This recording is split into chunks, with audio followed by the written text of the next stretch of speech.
Hi friends, Jeff with missionmusician.com here, and today I've got a video called Why Do My Mixes Suck? Kind of a funny title, right? So, when I was first starting out in mixing, my mixes were awful. And of course, I'm talking about many, many moons ago. I've been mixing for several years now, over a decade. Actually almost well over 2 decades. But when I first started out, I would make all these mistakes that I'm getting ready to show you. And now this isn't meant to be an arrogant or condescending video. This is meant to encourage you to stop making these mistakes so you get better mixes quicker.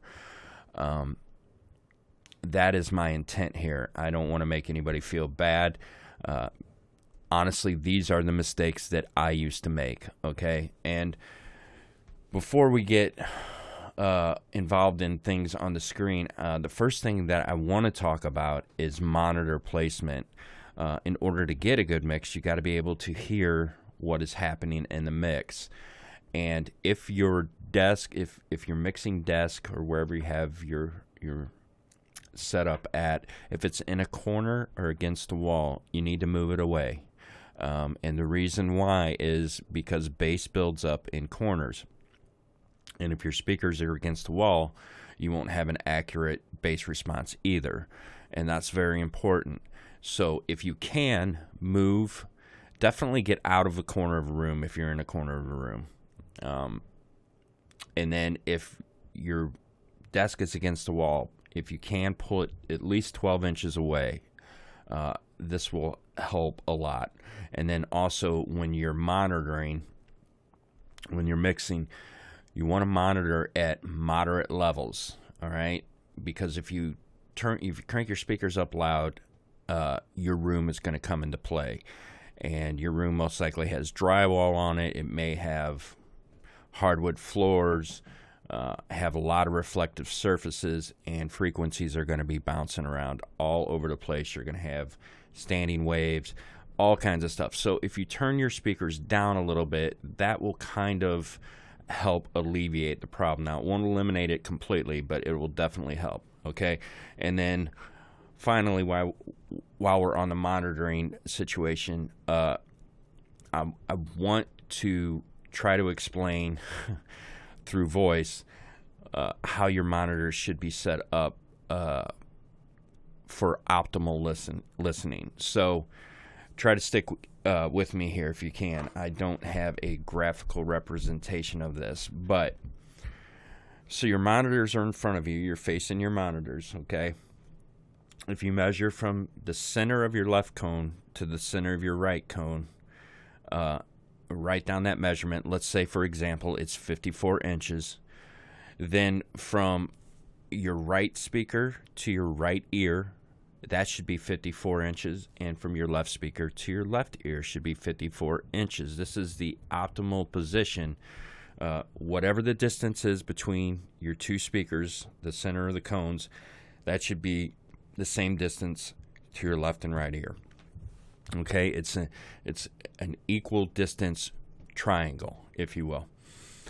That is the optimal position. So if your monitors are not set up like that, take some time today and set them up like that. So when you're in your mixing position, you're sitting in a perfect triangle with your speakers, if that makes sense. I hope that makes sense.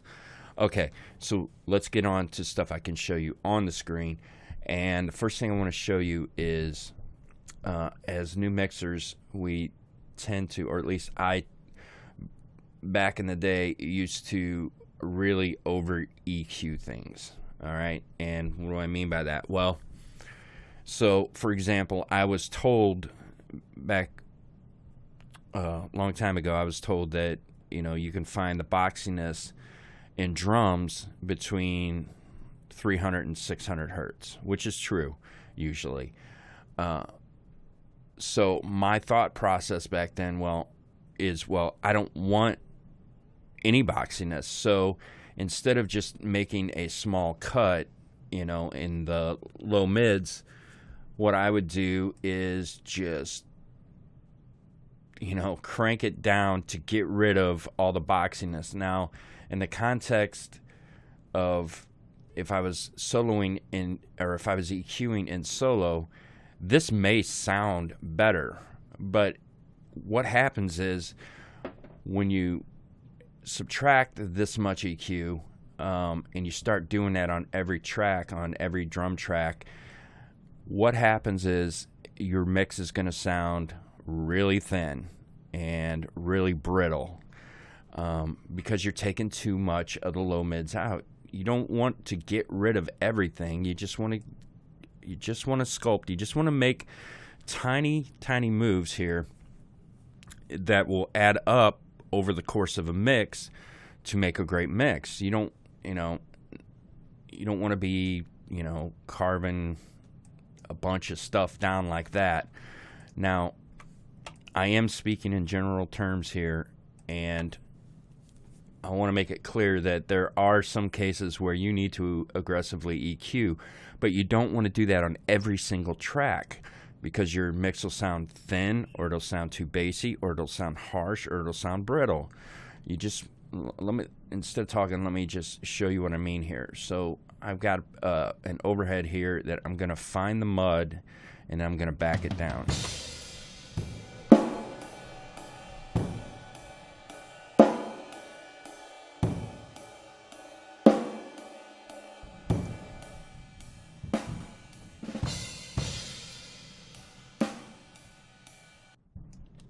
And a good rule of thumb when you're cutting or boosting with EQ is keep it around 3 to 4 dB. That is a great rule of thumb. And that's what I generally stick to when I mix. And so let me show you an example of a boost on the same track. Not only am I cutting, I'm cutting to get rid of the boxiness and reveal the beauty of the recorded track, but then I'm going to boost to bring out the snare and the rides a little bit. And what I'm going to do is I'm going to boost this way up and roll it back until I find the sweet spot, and then I'm going to bring it way back down. So let me show you really quick.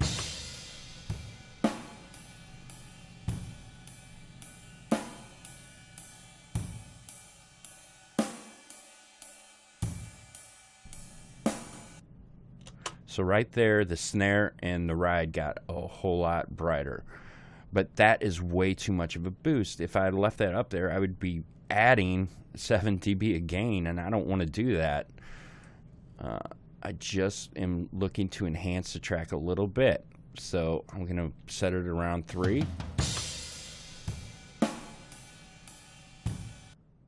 And that's all this track needs. So I'm going to bypass, as far as EQ that is, I'm going to bypass and then bring it back in.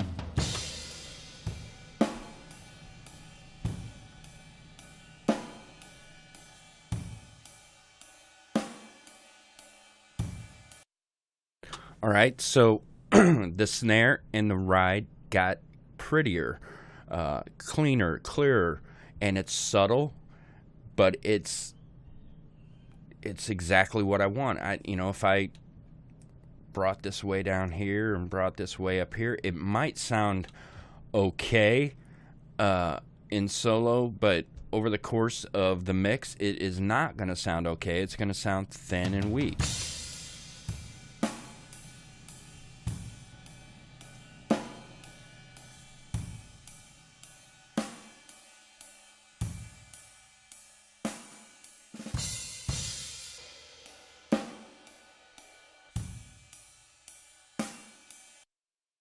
So you probably think, oh, that sounds way better. But again, what I'm trying to tell you is that is over EQing, and it is going to hurt you in the long run rather than help you. We don't want to suck all those mids out, because our mix won't be warm and punchy and powerful. It'll be thin and weak and harsh.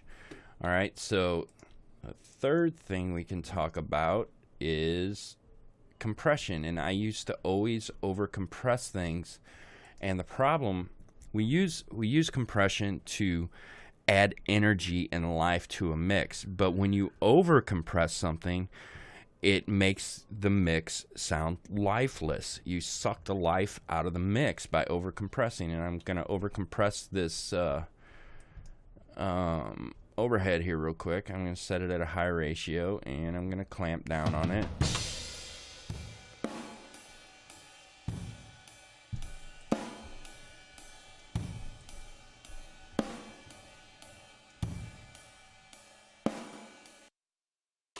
That is over compressed. So a good rule of thumb on compression is 3 to 6 dB of gain reduction. And again, this is a general rule, and I'm speaking in general terms. Now, on a bass guitar or something like that, you may want to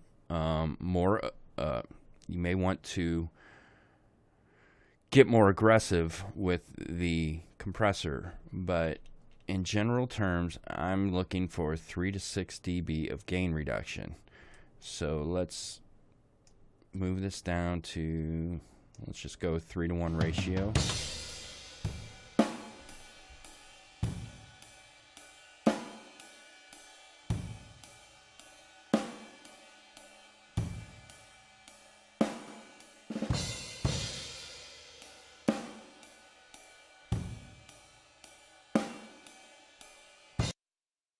Okay, and what I'm trying to accomplish, excuse me, with this compressor is I'm trying to control the snare a little bit, bring the volume of the snare down just a little bit so the ride and the cymbals come through more.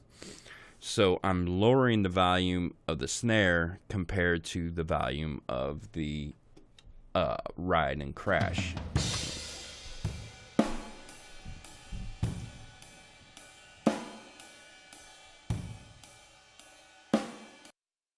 You hear how the ride kind of goes back with the compressor off? I'm going to leave it bypassed and bring it in, and you'll hear the ride come forward a little bit.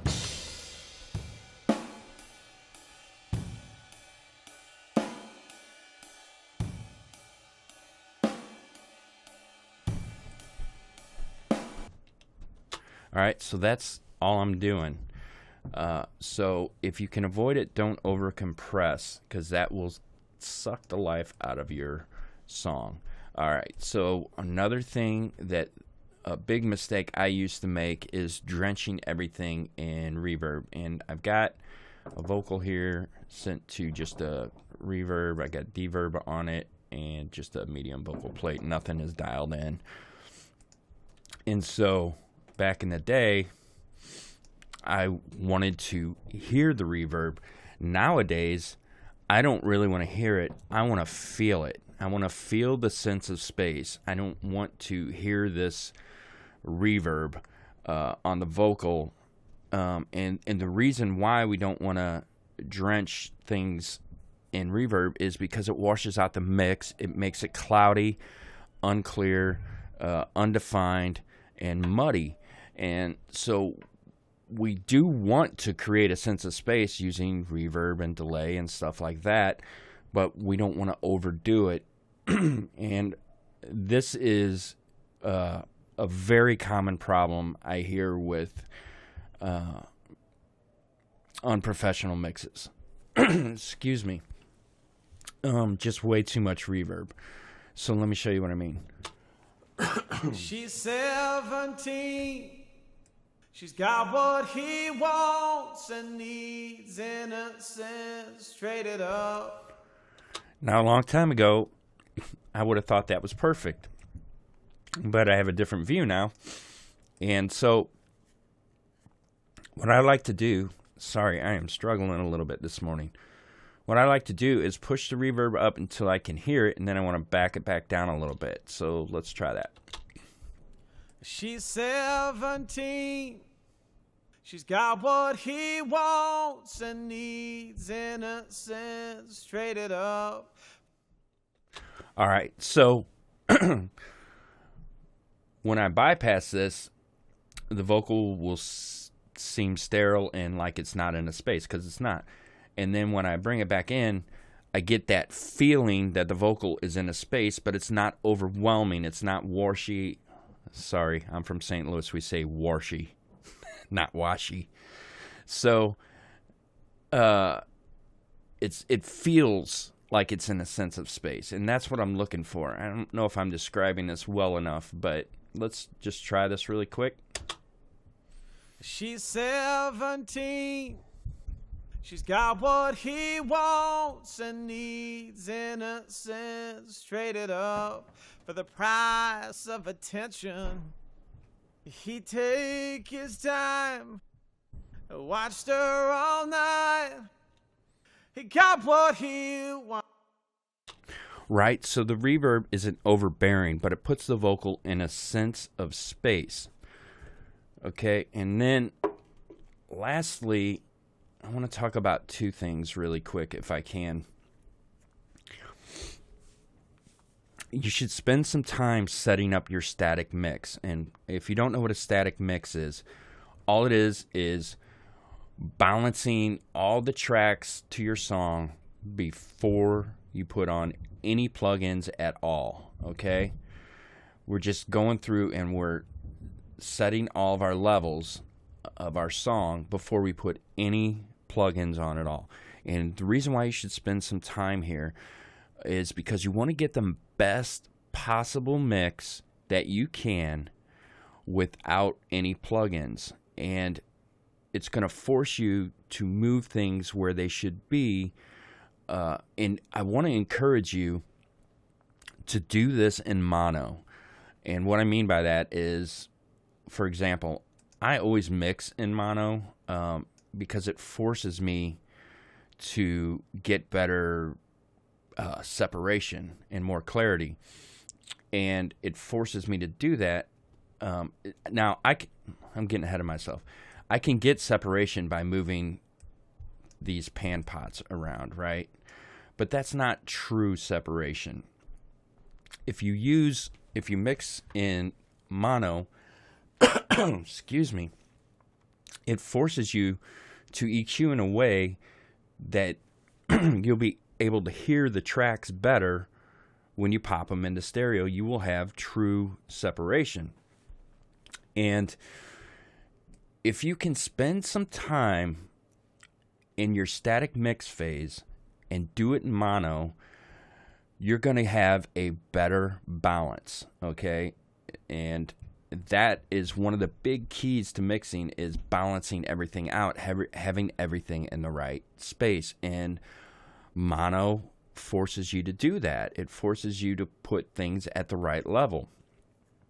Okay, and I'm a big proponent of mixing in mono, but if you just can't stand mixing in mono, I get it. I hated it for the longest time.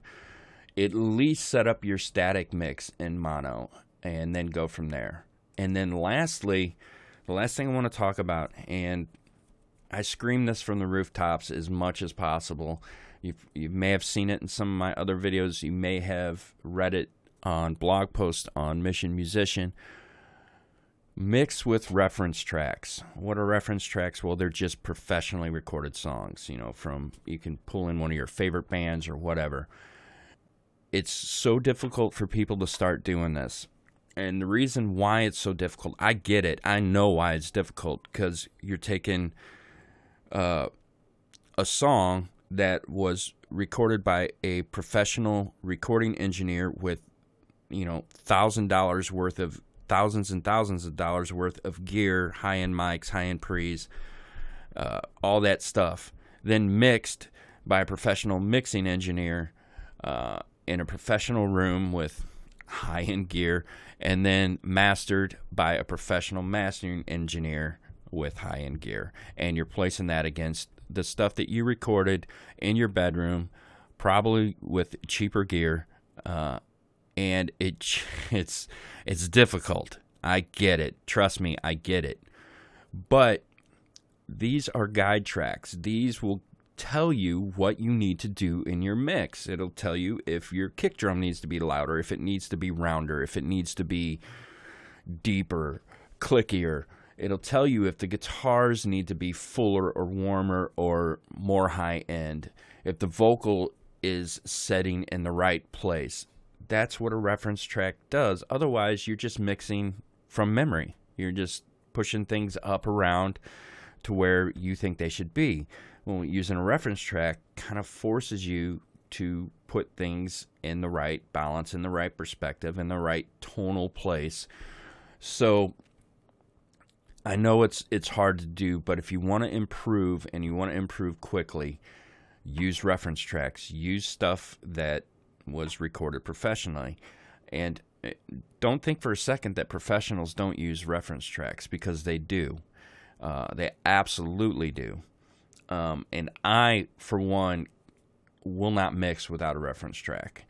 I just can't do it. I need that perspective, because that's what it is. It's a perspective of what the mix should sound like. So there you have it. There are some things that you can try and mistakes you can avoid just by practicing these things. And I want to make it clear that, you know, I don't want you to get discouraged. The more that you practice, the better you will get. I promise you that. I mixed consistently for, I don't know, maybe a 5-year span where I did nothing but mix. I just mixed and mixed and mixed. And I'll be honest, the first few years were discouraging for me, because they were, the mixes I turned out were horrible. They were awful. They were thin, harsh, too much reverb, you know, all these mistakes that I've mentioned here. And I don't want you to waste that time. That's kind of why I'm trying to share these things with you, to help you improve faster, get on a fast track to getting better at mixing. Now, it's not going to happen overnight, and I don't want you to get discouraged over that fact that it won't happen overnight. But anything worth getting good at in life is worth practicing to get good at it. So just take that to heart tonight. Don't get discouraged, and just try some of these things, okay? If you like these type of videos, I have plenty of these videos on my YouTube channel. You can subscribe here. And also, I have a free course that I'm giving away over at Mission Musician that will help you out greatly with mixing and recording. Okay, so thanks for watching, and I'll see you in another video. Bye-bye.